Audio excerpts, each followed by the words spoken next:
Praise the Lord. இன்னைக்கு உங்களுக்காக ஒரு வசனம் சொல்றேன். தன்னை உயர்த்துகிறவன் தாழ்த்தப்படுவான், தன்னை தாழ்த்தப்படுகிறவனோ உயர்த்தப்படுவான். மத்தேயு 23:12.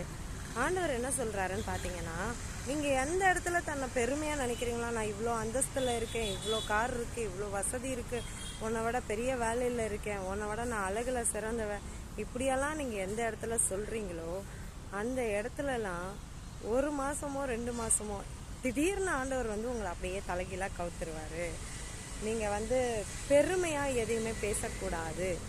இதுவே நீங்க தாழ்த்துறீங்க, உங்ககிட்ட எல்லாமே இருக்கும், ஆனா என்கிட்ட எதுவும் இல்லப்பா, நான் அவ்வளோ பெரிய ஆள்லாம் இல்லை, எனக்கு எதுவுமே தெரியாது, நான் அவ்வளோ அழகெல்லாம் இல்லைன்னு நீங்க சொல்லி பாருங்க.